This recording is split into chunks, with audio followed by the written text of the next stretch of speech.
it is. Yes. I need a bunch of these. 1, 2, 3, 4, 5, 7, 8, 9, 10. I'm gonna turn these. You know what? I think I'm even going to get 2 more. Hey friends, today's video is all about Dollar Tree garden fences. And if you haven't yet subscribed to my channel, I'd love it if you click that button. For this project, we're using the Dollar Tree 8x10 photo frames. I purchased 6 of them all together, and we're going to start off by removing, I call them little legs. I don't know what that is. Stakes, I guess, maybe at the bottom. I cut the middle one off, and then I'm going to cut right up the middle. And when I say middle, it's because I kind of think of those as 2 little arches for this project. And I'm going to cut this is definitely a visual video. You can't explain this. You have to just kind of see what pieces I'm taking from the fence. This is the section I chose to choose from the fence, and I'm literally going to measure, make sure it fits in the center there, and see how that frame has like a little ledge behind it. That's what you're looking for, because that way you can lay the garden fence down inside it and it's still flush and flat and it doesn't bump up, like it won't be bumpy on your wall and make the project lift up when you hang it. But this is the section you're looking for. And for those of you that are worried that when you cut these, some of the sides get thin and look kind of yucky, this completely solves the problem because everything's behind the wooden frame. And this is going to be the template that I use. Now, these are kind of awesome in that the back side, if you've ever seen or held these fences in person, up close, the back has like an indentation where they formed it. They molded the plastic to make these faux wrought iron fences, and it allows you to lay it right on top of the other fence and get a good template. So once you get your shape that fits perfectly in the frame, you can use that same shape. I'm using the Dollar Tree clamps. I love these bigger clamps right here because they're super, super strong. They're grip, and they hold them really tight while you're cutting so they don't slip. And so I just cut 6 of those all together. And now we're going to go for the frame. So we're going to be taking the glass out of the frame, the back out of the frame, and you're going to be removing the little black things right there that you see me lifting with my fingers. You're going to take a plier or tweezers or whatever you have, whatever tool you have around. I'm using these, I think they're called needle nose. I think those are needle nose. I'm using those, and they're coming out really easy, as you can see. Look at that. They just come right out, and you're going to remove all of those. And that's what it should look like when you're all done. And then you're just going to take your hot glue gun or permanent glue. This is a permanent glue for me because I'm not going to be rough with these. And this is Surebonder glue. It's supposed to hold plastic, glass, wood, everything. And I've had really good luck with it so far. I get it at Walmart. It's not too expensive. And I live now where there's 4 seasons, so the temperatures really change. I get humidity. I get all kinds of interesting stuff going on. So I definitely kind of had to graduate up to Surebonder glue. I used to use just the cheapest one on Amazon, but yeah, so this does hold it. And I just put a little bit of glue on each one of those sections behind the frame on that little ledge right there, and it worked perfectly. And I press it down and it's good to go. I did those to all 6 of them. So I'm making 2 of these, but I'm doing them in sections of 3. So we're going to start just with these 3 right here, and I'm going to lay them down and put them together. Now I will say I did use some staples from a staple gun to try and hold these together, and it was an epic fail, so don't do that. I end up using E6000, some hot glue, and I use these extra large craft sticks that you can pick up at Walmart. This project is feather light, by the way. It's very deceptive. I'm hanging them on my wall using a cheap thumbtack, like they are feather light. So the craft sticks are more than adequate to hold these together. And I'm going to use the smaller craft sticks on the side to reinforce the seams. That's all I'm doing. And please excuse my voice in this video if I start to sound a little raspy. I had a full-blown cold last week, and I woke up 5 days in a row, no voice, laryngitis. I couldn't do a voiceover. I don't think you guys would like the video without the voiceover, but there I go. I'm using a stapler, and I am stapling that together so those babies stay together and I don't have to worry about them falling. But look at how gorgeous this is. I see things like this all day long at Hobby Lobby. They usually run about $21 to $22, and this whole project cost me $10. It was a major savings.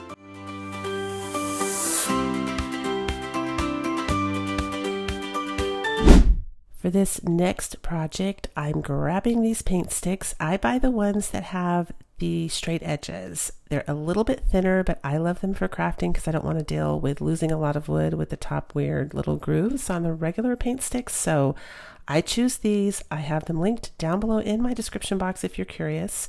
Now for this one, I'm cutting just one of the little arches. I call those like little, I think of them like individual windows right there. So there's a little individual arch right there. And then you have to measure to make sure it fits in the frame. And then I just used one of those pieces right there. And because they're hollow behind them, like I mentioned before, they have like a little groove, they fit on top. You are literally going to stick them on top, and I'll show you that in the next coming up here. I'll show you that a little closer what I'm talking about. And then I just took my handy dandy little saw. I love this saw. It has made crafting so much easier. I get so many questions about this. This is also linked down below in my description box and also tagged in my video if you would like to look into those. They are awesome. Makes crafting very fun and very fast. So for this, I'm using wood glue, hot glue for a permanent hold, because this one I will be kind of handling more, I think. You know, I'm not going to be throwing it around the room or anything, but I am going to, well, you'll see. So I just want to make sure it was a permanent hold. Now I'm going to go ahead and glue these pieces together.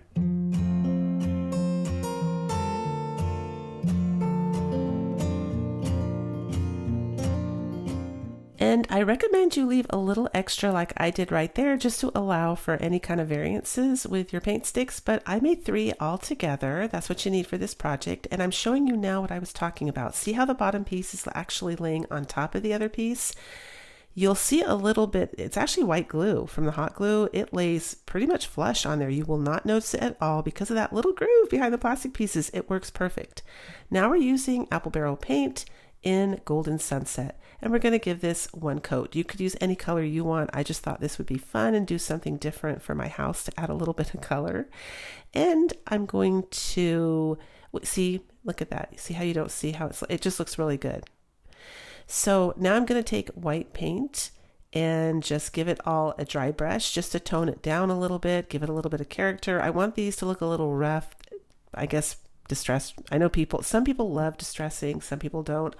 I love distressing. I have always loved it, even before it was in fashion, like in the 1990s. I think I was distressing. Actually, I think we went through that like Italian Renaissance period where everything looked kind of Baroque in the furniture stores. You guys remember that?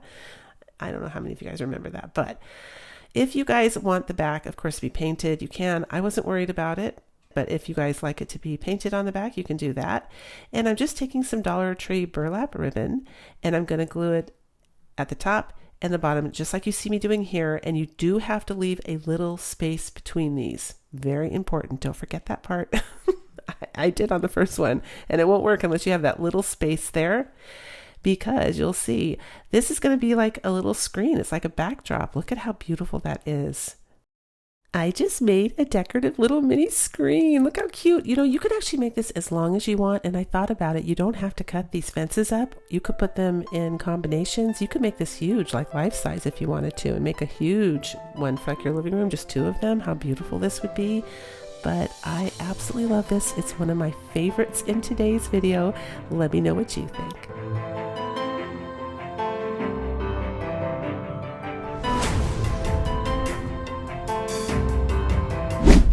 Next, we're going to be using these garden stakes that I find at Dollar General. They're $1 each, but I've heard you can also get these at Walmart in their garden section. And of course, I try to make sure they're as straight as possible because I do use them for crafting. And I'm going to cut 5-inch pieces, and I'm going to cut 4 of those all together. And of course, I'm going to use my trusty, dusty little saw. Now, this saw, the blade isn't actually deep enough for these. The way I handle cutting these is I cut at the top, like on one side, and then I turn it over and cut the bottom. So I have to kind of break it in half. And then I'm using the Dollar Tree sign here, the black one. You can use any Dollar Tree sign you want. It's just, I thought it looked good with the little grooves. And I'm gluing those down on each corner. So that's what we have so far.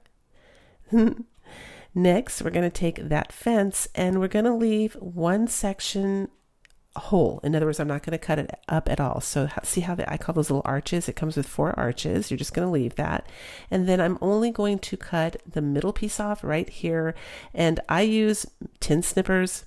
They're like metal. They're meant to cut metal. I have those linked down below in my description box too, but they're excellent. If you don't want to buy a saw, they'll probably cut the paint sticks as well. Those are really nice actually. And they make it so it doesn't hurt your hands. So I was cutting the fence. Now comes the fun part. I left those little stakes on either side because I'm going to rely on those to mostly support, how I'm gluing this on the back there. See what I'm doing? I mean, you can cut them off if you want, but it just kind of, I don't know, it weakens it structurally. It's not a big deal. But again, for me, I'm not worried about this kind of stuff because this is going to be up against the wall. You're not going to see the back. And honestly, I'm going to end up painting it black, the legs. So even if you saw it, you really wouldn't notice it anyway. It's going to be really discreet. And in case you haven't guessed, we're making like a little mini bench here, you guys. But oh my gosh, this comes up so adorable, by the way.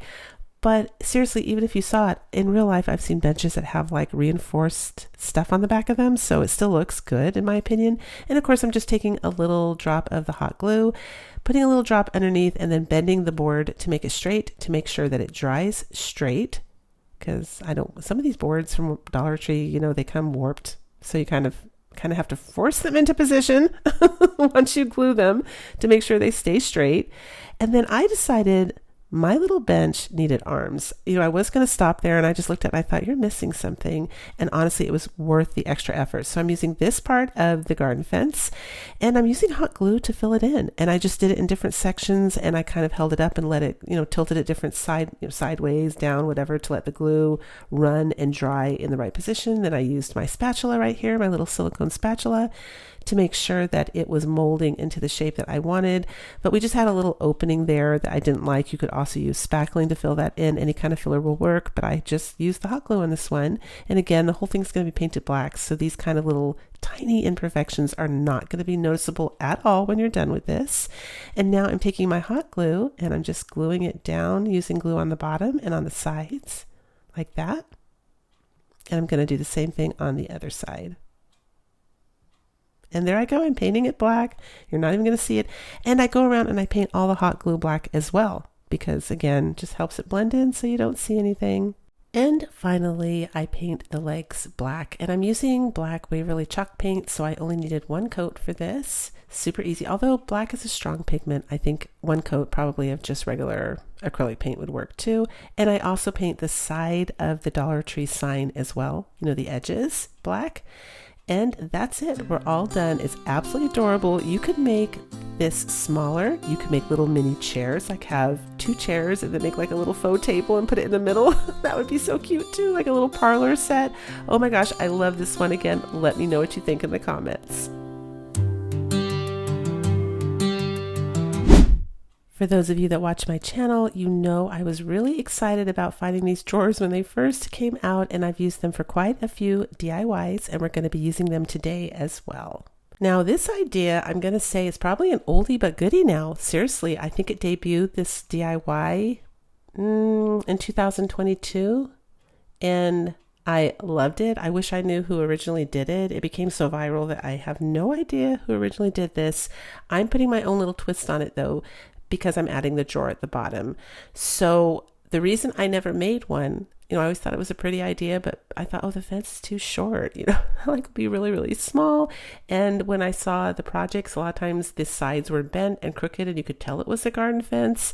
So I made sure my sides are totally straight. It is possible. See how I'm making sure that while it's drying, I'm kind of grabbing it with my hands and bending it, making sure the sides touch with the other sides and making sure they're drying totally vertical and straight. So when we're all done doing our magic with painting and everything, you're not going to be able to tell that this isn't real metal. So now we are coming in with some spackling. You can see I tried to fill the sides in with hot glue and I just didn't like it. I just did one side and I went, oh no. And it turns out the spackling was way easier anyway. And I'm using a finger condom. Oh my gosh, you guys, those are so cheap from Amazon and they are so handy for this. I like to use my fingers when I craft. It really helps me feel everything. I just do things better when I use my fingers, but it can be rough on the fingers. Spackling in particularly. So great idea, finger condoms. And I'm taking and just filling in anywhere that I see where it would give it away that it wasn't, I guess, coming from the store. I'm just any sides where I glued it down on the drawer, anywhere that needs a little bit of filler, I just put the spackling in there.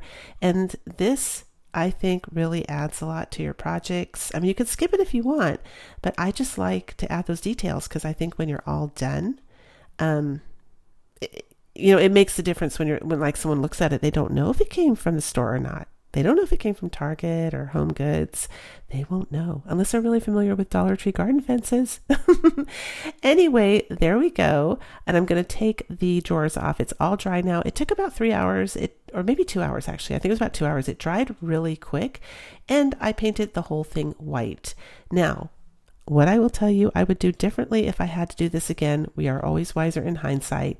I would have painted my garden fences white before I glued them together, because it was really hard having to go through the fence to paint the other side, and that it just would have been easier. And I would have taken the spackling and actually filled in the little grooves in the back. Oh my gosh, you guys, I didn't even think of that until after it was done.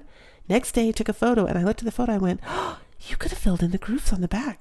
Nobody would, you wouldn't even be able to tell it was a fence then. It still looks good because it looks like, in real life, metal does sometimes have like joints and places where like the factory molded it together and there's imperfections. So it still looks awesome, but that's what I would have done differently if I had to do it again, in case you guys want to recreate this project. And I'm using the color Nutmeg from Apple Barrel Paint just to give this a rough, again, I want it to look a bit rough, a bit older. I like that. I don't like a perfect clean. You could just take this out and spray paint it black. If you have like a modern look in your home, you could just spray paint it white. Totally up to you. I just was feeling this at the moment. And then I added the drawer thing back on because I love that. I think that looks really good. It's on the front and on the other side. And we added our little Dollar Tree electrical candle in there. Gonna add some greenery, and that's it. And take a look at this. Look at how beautiful that came out. See how the edges being finished off, how much that adds. So gorgeous. Again, if I had filled in the back, it would have been like, I'm kind of a silly perfectionist that way, but I love this one. I'm glad I finally got to make it. I really think adding the drawer at the bottom made a big difference. It added height, made it look bigger. Again, I'd love to know what you think in the comments. So these last two DIYs have debuted on my channel before, and as promised, I've included them in this video because they are Garden Gate themed. But if you missed them, it's probably because the algorithm has changed on YouTube. So a lot of people are coming on and saying it's so good to see you, where have you been? And I thought I should probably go over this really quick as I can. YouTube has changed in 2025. They are thumbnail driven. So what that means is you're going to get videos with the best, most flashiest, clickable thumbnails put in front of you, not necessarily the people you're subscribed to, and not necessarily the videos with the most thumbs up. And I know, it is a little frustrating. I watch YouTube too, so I hear you. It's, why do I have to go to the people I'm subscribed to see if they've uploaded? But that's just the way it is. That's the game right now. Just because you're subscribed doesn't mean they'll flash that thumbnail in front of you and let you know that they've uploaded. They will show you notifications, but you also have to manually go look at your notifications. So either way, you are manually doing it. Anyway, I thought I'd take the time to explain it during this DIY because it's super simple. I just took some wire to tie these two pieces together, a little bit of glue, but I'm not relying on the glue because it's going to be outside. And I took a big black zip tie to make cups. That's where you stick the solar lights in, and that's it. Hung them on my wall outside of my backyard. I have some free light now, which I love because it's very dark out there. Let me know what you guys think.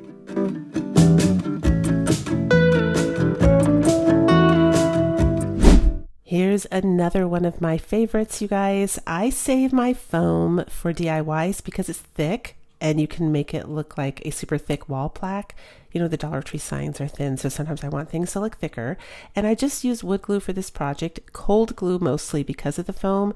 And I glued some poster board on top to make the top nice and smooth like this. And then I cut up the garden fence to all of those pieces right there. You can pause it if you need to see the pieces. I think you would have to pause it probably and then try. You could make up your own design too, obviously. And I just used some Mod Podge for this right here. Again, wet glue, because I didn't want to commit the pieces, right? You don't want to use hot glue because then you have to commit and you've got to be able to wiggle them around to get symmetry on either side. And then I have a little note right here saying I also had some small crackling effect from using the Mod Podge when it dried and it looked really beautiful. In fact, this has been hanging in my hallway now for 2 years. I'd actually like to take it down, paint it dark, and then put real like crackle or glue on top and make big crackles. I actually think that would be prettier just for some fun to change it up. Let me know what you guys think. But anyway, I used wood glue right here with some twine, duct tape, glued it down, then I added some staples, and I had used joint compound on the side to make it look like a really big, nice wall plaque. I would use spackling if I did it again, just because it took so long for the joint compound to dry.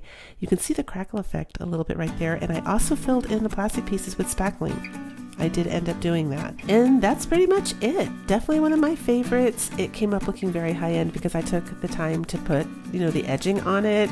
But let me know what you think. Let me know which one was your favorite in today's video. And of course, if you enjoyed today's video, here's another video I think you'll enjoy watching next.